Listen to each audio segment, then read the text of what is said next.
សួស្តីបងប្អូនទាំងអស់គ្នាសម្រាប់ថ្ងៃនេះខ្ញុំមានរឿងដ៏ព្រឺព្រួចមួយរឿងទៀតហើយមកចែករំលែកបងប្អូនទាំងអស់គ្នាបងប្អូនទាំងអស់គ្នាធ្លាប់ឮសូរគេនិយាយថាមានមនុស្សដែលស្លាប់ហើយនៅមិនទាន់ដឹងថាខ្លួនស្លាប់វិញ្ញាណនៅវិលវល់នៅស្វែងរកអ្នកដែលខ្លួនចូលចិត្តឬចង់ជជែកលេងអីអញ្ចឹងណាតែបងប្អូនធ្លាប់ឮសូរអញ្ចឹងអត់សម្រាប់រឿងដែលខ្ញុំនឹងលើកយកមកនិយាយក្នុងថ្ងៃនេះណាគឺរឿងវាប្រហាក់ប្រហែលតែនឹងអញ្ចឹងណាបងប្អូនរឿងនឹងកើតឡើងទៅលើបងប្រុសម្នាក់ដែលបងប្រុសហ្នឹងគាត់មានឈ្មោះថាបងសិទ្ធគាត់ធ្វើការនៅក្នុងក្រុមហ៊ុនមួយមុខតំណែងរបស់គាត់គឺជាអ្នកកាន់ស្តុកអញ្ចឹងណាដូច្នេះហើយគាត់តែងតែធ្វើដំណើរពីខេត្តមួយទៅខេត្តមួយរយៈពេល1ខែ2ខែ3ខែអញ្ចឹងហើយគាត់ក៏ទៅខេត្តមួយទៀតហ្នឹងហើយដោយក្រុមហ៊ុនគាត់តម្រូវឲ្យគាត់ទៅអញ្ចឹងសម្រាប់លើកនេះគាត់ក៏អញ្ចឹងដែរគាត់ត្រូវបានក្រុមហ៊ុនបញ្ជូនគាត់ឲ្យទៅធ្វើការនៅខេត្តមួយហើយរស់នៅទីនោះចំនួន2-3ខែអញ្ចឹងណានៅពេលដែលគាត់ត្រូវទៅនៅខេត្តហ្នឹងដូច្នេះអ្វីដែលចាំបាច់បំផុតហ្នឹងគឺការស្វែងរកផ្ទះជួលដើម្បីស្នាក់នៅបណ្ដោះអាសន្ន2-3ខែហ្នឹងអ្នកធ្វើការនៅក្នុងក្រុមហ៊ុនហ្នឹងបានណែនាំគាត់ឲ្យទៅជួលផ្ទះមួយកន្លែងនៅមិនឆ្ងាយពីកន្លែងធ្វើការរបស់គាត់នោះទេផ្ទះជួលហ្នឹងគឺជាប្រភេទផ្ទះល្វែងខាងក្នុងរៀបចំតុបតែងឡើងស្អាតហ្មងបងប្អូននៅពេលដែលគាត់ចូលទៅមើលហ្នឹងគាត់ពេញចិត្តតម្លៃវាក៏សំរុំមិនថោកមិនថ្លៃចាសំរុំនឹងឋានៈរបស់គាត់ដែរអញ្ចឹងណាចឹងហើយគាត់ក៏សម្រេចចិត្តជួលផ្ទះមួយខ្នងហ្នឹងទៅពេលដែលគាត់ចូលមករស់នៅទីហ្នឹងទម្លាប់មួយរបស់គាត់ហ្នឹងគឺឲ្យតែមុនពេលចូលគេងគាត់តែងតែទៅឈរជក់បារីនៅមុខផ្ទះគាត់ជក់បារីអស់មួយដើមពីរដើមអីចឹងទៅអស់ហើយចឹងទើបគាត់ចូលទៅក្នុងផ្ទះដើម្បីសម្រាករាល់ដងគឺគាត់ធ្វើអញ្ចឹង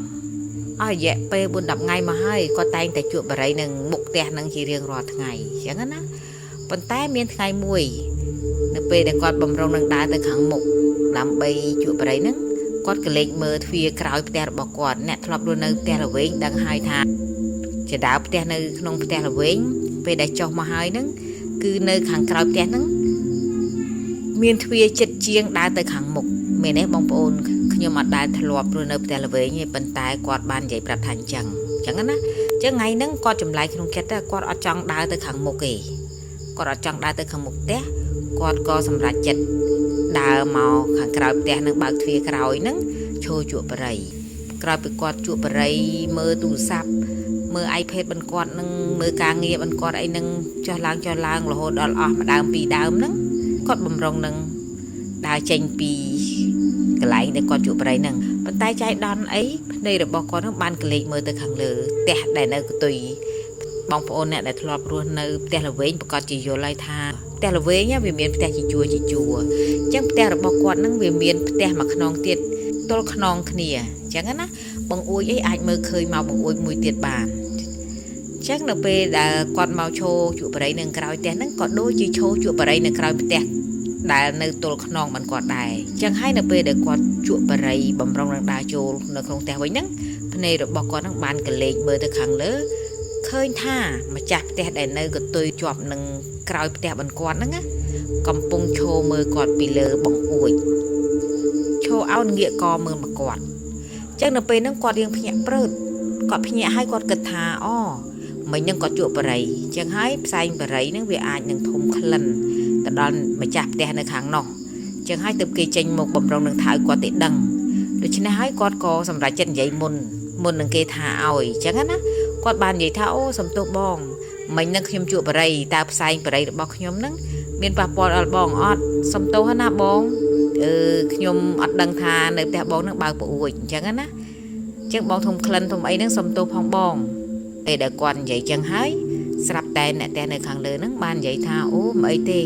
គាត់ក៏ជាអ្នកជក់បារីដែរគ្រាន់តែឮសូរអញ្ចឹងគាត់ក៏និយាយតបទៅវិញគាត់ក៏និយាយឆ្លើយឆ្លងទៅវិញថាអូបងហ្នឹងហើយខ្ញុំសូមរាប់អានផងបងអើយព្រោះអីខ្ញុំជាអ្នកចំណូលថ្មីទៅមកជួលផ្ទះហ្នឹងហើយក៏ជួលនៅមិនបានយូរដែរប្រហែលជា2-3ខែអីហ្នឹងឯងអញ្ចឹងណាហើយក៏ទៅជែកគ្នាសួរនាំគ្នាណែនាំខ្លួនអីជាមួយនឹងអ្នកនៅខាងលើហ្នឹងនិយាយទៅត្រូវចិត្តហ្មងនិយាយត្រូវមាត់ត្រូវកគ្នាមែនទែនក្រោយពីទៅជែកគ្នាសួរនាំរឿងការងារអីផ្សេងហើយហ្នឹងក៏និយាយចុះនិយាយឡើងហ្នឹងក៏ម៉ោង7:12ទៅជែកគ្នារឿងជ្រុលណាម៉ោង12ចឹងហើយ បងសិតហ្នឹងក៏សុំលាចូលទៅសម្រាកគ្រាន់តែបងសិតថាំងបងខ្ញុំរៀងយប់បន្តិចហើយអញ្ចឹងខ្ញុំសុំទៅសម្រាកមុនណាហ្នឹងពេលដែលបងសិតនិយាយមិនទាន់ចប់ផងហ្នឹងអ្នកនៅខាងលើនោះដើរចូលទៅក្នុងផ្ទះរុយអញ្ចឹងហើយគាត់ក៏ដើរចូលមកក្នុងផ្ទះគាត់ដើរទៅសម្រាកលុះដល់យប់ទី2ហ្នឹងក៏អញ្ចឹងទៀតបងប្អូនដល់យប់ទី2ហ្នឹងគាត់ទៅឈរជួបបរិយនឹងក្រោយហើយឃើញបងហ្នឹងឈរនៅនឹងប្អូចនឹងដដែលគាត់ជួបបរិយបដាហ្នឹងក៏និយាយលេងជាមួយបងនឹងនិយាយពីនេះពីនោះពីរឿងការងារពីរឿងអីផ្សេងតែគាត់សង្កេតឃើញថាពីយប់ឯណាអាយប់មុនហើយនឹងយប់នេះក៏ដូចគ្នាដែរ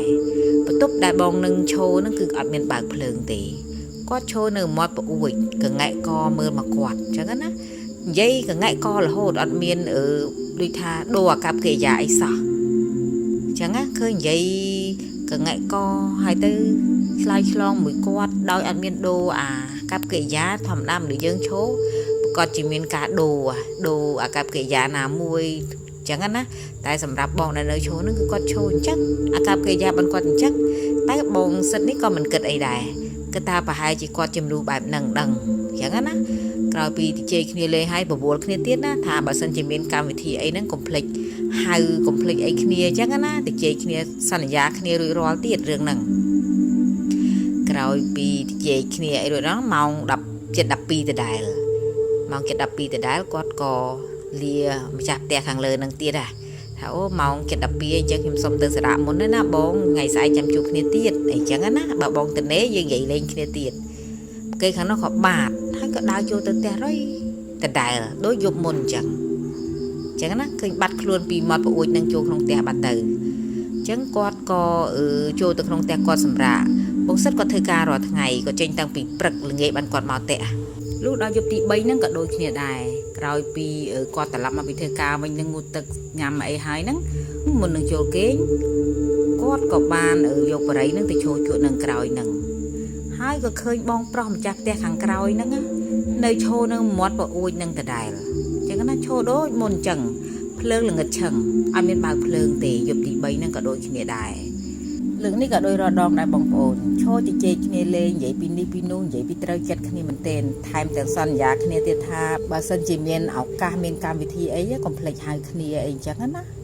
ហើយសម្រាប់បងម្ចាស់ផ្ទះនៅខាងក្រោយហ្នឹងក៏និយាយឆ្លើយឆ្លងមកប៉ុន្តែអ្វីដែលបងសិតក៏ឆ្ងល់នឹងថាហេតុអ្វីបងហ្នឹងគាត់អត់ជួយចិត្តបើកភ្លើងគាត់ឆ្ងល់ក្នុងចិត្តណាតែក៏មិនបានហ៊ានទៅសួរនាំអីបងម្ចាស់ផ្ទះហ្នឹងដែរឆ្ងល់ប៉ុន្តែគាត់គិតទៀតថាប្រហែលជាម្ចាស់ផ្ទះហ្នឹងចូលចិត្តអញ្ចឹងហើយមើលទៅនៅយប់ទី3ហ្នឹងក្រោយពីជជែកគ្នាពីនេះពីនោះហ្នឹងក៏ដល់ម៉ោងគាត់ទៅសម្រាកទៀតហើយបងសិតអញ្ចឹងដល់ម៉ោងគាត់ទៅសម្រាកហ្នឹងគាត់ក៏បានលាម្ចាស់ផ្ទះហ្នឹងទៀតអញ្ចឹងណាក្រោយពីលាគ្នាហើយបងម្ចាស់ផ្ទះហ្នឹងក៏ដើរចូលទៅក្នុងផ្ទះទៅសម្រាប់គាត់ក៏ដើរចូលមកក្នុងផ្ទះរបស់គាត់ប៉ុន្តែក្រោយពីគាត់ចាក់សោចូលមកក្នុងផ្ទះហ្នឹងគាត់មានអារម្មណ៍ថាក្នុងផ្ទះគាត់ធំក្លិនចម្លែកអារម្មណ៍ថាមានក្លិនស្អុយចម្លែកភាយមកប៉ះច្រមុះបានគាត់ប៉ុន្តែតែមកវឹបទេបងប្អូនក្លិនហ្នឹងមកភាយអញ្ចឹងណាបន្ទាប់មកគាត់ក៏ឡើងទៅសម្រាកនៅក្នុងបន្ទប់អិនគាត់ទៅពេលដែលគាត់ឡើងទៅសម្រាកនៅក្នុងបន្ទប់អិនគាត់ហ្នឹងក៏អត់មានក្លិនអីដែរនៅពេលដែលគាត់ចូលទៅគេងលក់បានមួយផាំងហ្នឹងស្រាប់តែគាត់ត្រូវភ្ញាក់ព្រឺតមកដោយសារក្លិនហ្នឹងទៀតដែរបងប្អូនក្លិនឡើងស្អុយឈួលពេញច្រមុះបានគាត់អញ្ចឹងណាចឹងហើយគាត់ក៏ងើបដើររមើខ្លាចលោថាមានសត្វអីងាប់ឬអីចឹងណាគាត់ដើររមើរុករក្នុងផ្ទះហ្នឹងគាត់បើកទូបើកវាំងនូនដើរមើលក្លុកក្លៀតនៅជុំវិញក្នុងបន្ទប់គាត់ហ្នឹងវាគ្មានឃើញមានអីសោះចឹងហើយគាត់ក៏ឡើងទៅសម្រាកវិញទាំងធំក្លិនភាយតិចមកប៉ះច្រមុះបានគាត់ហ្នឹងហ្នឹងណាចឹងហើយគាត់ក៏សម្រាករហូតដល់ព្រឹកឡើងគាត់ទៅធ្វើការលុះដល់ថ្ងៃទី4ហ្នឹងលុះដល់យប់ថ្ងៃទី4នៅពេលដែលគាត់មកដល់ផ្ទះវិញហូបបាយហូបទឹកដូចជាធម្មតាបានគាត់ហ្នឹងណា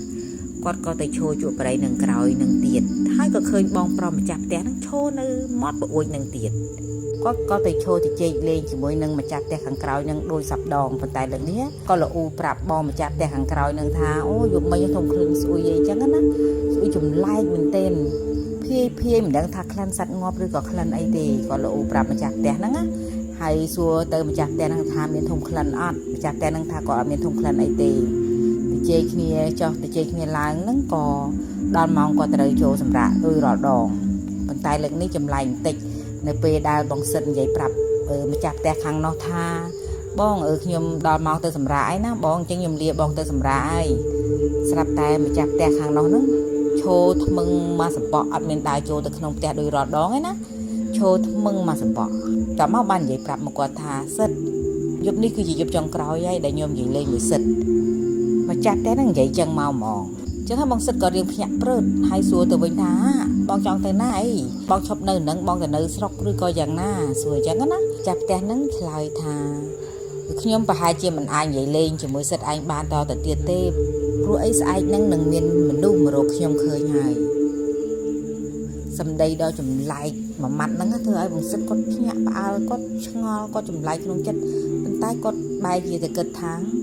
ប្រហែលជាគាត់ត្រូវទៅណាទៅណីអីដឹងអញ្ចឹងណាសម្រាប់ខ្លួនគាត់បើសិនជាមិនអាចនិយាយគ្នាលេងបានឬក៏បែកគ្នាអីហ្នឹងគាត់ក៏មិនមានការពិបាកចិត្តអីដែរគាត់តែស្ដាយបន្តិចប្រហែលជាអត់មានអ្នកទៅជែកគ្នាលេងជាមួយព្រោះខ្លួនគាត់ក៏ដូចគ្នាដែរនៅពេលដែលបញ្ចប់ការងារគាត់ពី3ខែហ្នឹងគាត់ក៏ត្រូវឈប់ជួលផ្ទះហ្នឹងអញ្ចឹងណាហើយគាត់ត្រឡប់ទៅផ្ទះបន្តគាត់ឬក៏គាត់អាចនឹងផ្លាស់ទៅខេត្តផ្សេងអីចឹងទៅអញ្ចឹងគាត់មិនសូវជាខ្វល់ចិត្តប្រហែលទេអាការជួបបែកហ្នឹងអញ្ចឹងណា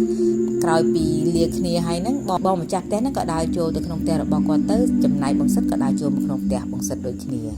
ក្រោយពីចាក់សោចូលមកក្នុងផ្ទះហ្នឹងបងប្អូនហើយគាត់ថាម្សិលមិញណាធំក្លិនភាយតិចទេប៉ុន្តែយប់នេះបងប្អូនក្លិនហ្នឹងហើយនិយាយពីស្អុយដូចកំរងសត្វងាប់ស្អុយលក្ខណៈថាធ្ងន់ណាស្អុយខ្លាំងមែនទែនអញ្ចឹងណាតាំងពីជាដើររហូតដល់ចូលទៅដល់ក្នុងបន្ទប់បានគាត់ពេលហ្នឹងគាត់អត់បានដេកបងប្អូនគាត់ដើររោសពកន្លែងទាំងអស់រោពីឆ្វេងស្ដាំក្លុកក្លៀតអីរោដូចយប់មុនអញ្ចឹងតែយប់មុនហ្នឹងវាក្លិនភាយតិចតែយប់នេះវាខ្លាំងពេកអញ្ចឹងណាគាត់ដើររោអត់ឃើញគាត់ទ្រាំអត់ល្ងុយអត់បានដេកគាត់ថាព្រឹកហ្នឹងគាត់នឹងទៅប្រាប់សន្តិសុខឲ្យមកដើររោមើលតើមានសត្វអីងាប់នៅម្ដុំផ្ទះនឹងឬអត់ឬយ៉ាងណាអញ្ចឹងណាបានជាក្លិនហ្នឹងវាស្អុយខ្លាំងណាស់នៅក្នុងផ្ទះរបស់គាត់ហ្នឹងគាត់អត់បានដេកអត់បានពួនលំហើយយប់ពេញបឹបព្រឹកឡើងហ្នឹងគាត់បញ្ញាប់ងូតទឹកឲ្យស្វាងហើយបើកឡានទៅដល់កន្លែងសន្តិសុខយាមនៅមុខផ្លូវចូលច្រកផ្ទះល្វែងគេហ្នឹងគេមានសន្តិសុខយាមគាត់ក៏បើកកញ្ចក់ឡាននិយាយប្រាប់ទៅកាន់សន្តិសុខនឹងថាបងថ្ងៃនេះបងជួយទៅមើលម្ដុំផ្ទះខ្ញុំបន្តិចមើលវាមានក្លិនស្អុយមែនទេមិនដឹងថាក្លិនសត្វងាប់ឬក៏ស្អីទេបងជួយឆែករមើលតាមលូតាមអីផងអញ្ចឹងណាក្រោយពីផ្ដាំផ្ញើសន្តិសុខហើយហ្នឹងគាត់ក៏ទៅធ្វើការបាត់ទៅលុះដល់ល្ងាចឡើងគាត់ត្រឡប់មកពីកន្លែងធ្វើការវិញហ្នឹងស្រាប់តែសន្តិសុខហ្នឹងរត់មកកាក់ឡានគាត់ហើយបាននិយាយប្រាប់គាត់ថាបងក្លិនដែលបងឯងឲ្យខ្ញុំរោហ្នឹងឥឡូវខ្ញុំរោឃើញហើយតែក្លិនហ្នឹងមិនមែនក្លិនសត្វងាប់សត្វអីទេអញ្ចឹងហើយបងសិតក៏សួរទៅថាអញ្ចឹងក្លិនហ្នឹងក្លិនអីអញ្ចឹងក្រោយមកសន្តិសុខក៏បាននិយាយរៀបរាប់ប្រាប់គាត់ថាបងក្លិនដែលបងឯងឲ្យរោហ្នឹងមិនមែនក្លិនសាកសពសត្វនោះទេវាគឺជាក្លិនសាកសពរបស់មនុស្សវាគឺជាក្លិនខ្មោចងាប់ហើយអ្នកដែលងាប់ហ្នឹងគឺនៅក្រោយផ្ទះបងឯងនឹងឯងម្ចាស់ផ្ទះហ្នឹងរស់នៅក្នុងផ្ទះហ្នឹងតែឯងទេមិនដឹងថាគាត់កើតរឿងអីបានគាត់ចងកសម្លាប់ខ្លួននៅបង្អួចក្រោយផ្ទះហើយផ្ទះហ្នឹងនៅក្រោយផ្ទះបងឯងនឹងឯងគ្រាន់តែឮសូរសន្តិសុខនិយាយចឹងគាត់ភ្ញាក់ព្រឺតព្រឺឆ្អឹងខ្នងខ្ញាក់ហ្មងគាត់សួរបញ្ជាក់ថាផ្ទះណាដែលស្លាប់ហ្នឹងសន្តិសុខប្រាប់ថាផ្ទះនៅក្រោយផ្ទះបងឯងនឹងឯងហើយទៅចងកនៅនឹងបង្អួចចំក្រោយផ្ទះបងឯងតែម្ដងពេលដែលខ្ញុំដើររោក្លិនហ្នឹងអ្នកជិតខាងក៏បាននិយាយថាគេក៏ធំក្លិនដែរអញ្ចឹងណាដល់ពេលនាំគ្នារោទៅក៏ធំក្លិនផ្ទះហ្នឹងហើយអ្នកជិតខាងនិយាយថាផ្ទះហ្នឹងមានមនុស្សនៅតែម្នាក់ឯងទេហើយមិនដែលឃើញចេញពីផ្ទះហ្នឹងរយៈពេល5-6ថ្ងៃមកហើយអញ្ចឹងណាអញ្ចឹងហើយក្រោយពីគាត់លើកជិះក៏នាំគ្នាកោះសោទ្វារសោអីនឹងចូលទៅក្នុងផ្ទះហ្នឹងទើបឃើញថាម្ចាស់ផ្ទះហ្នឹងបានស្លាប់បាត់បង់ជីវិតអស់រយៈពេលប្រហែលខ្ទង់6-7ថ្ងៃហើយអញ្ចឹងណាក្រោយពីបងសិតស្ដាប់ហើយនឹងអូយព្រឺសម្បល់ខ្ញាក់ហ្មងចុះអ្នកដែលគាត់និយាយជាមួយនឹង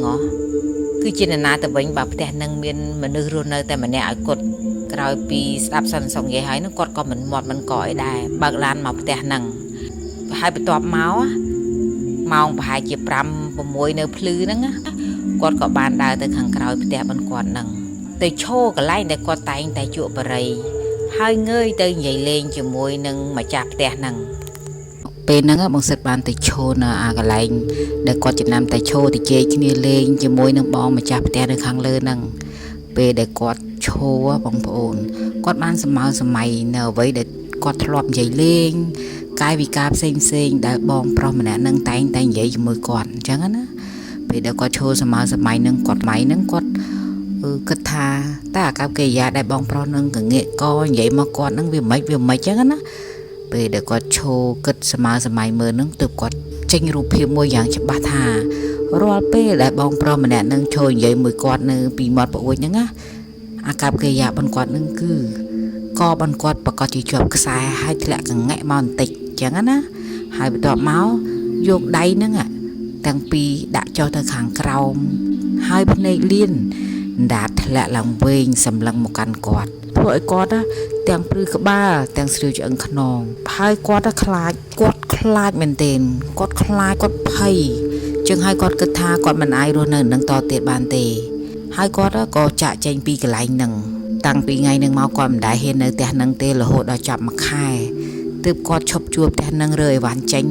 ទៅជួលនៅផ្ទះផ្សេងទៀតចឹងណាព្រោះរូបភាពដែលគាត់ឃើញហ្នឹងគឺវាគួរឲ្យព្រឺព្រួចមែនទែននឹងហើយគឺជារឿងរ៉ាវរបស់បងសិតដែលគាត់បានជួបគាត់គិតថាគាត់ស្ទើរតែមិនជឿខ្លួនឯងថាខ្លួនគាត់ហ្នឹងបានជួបនឹងហេតុការណ៍ហ្នឹង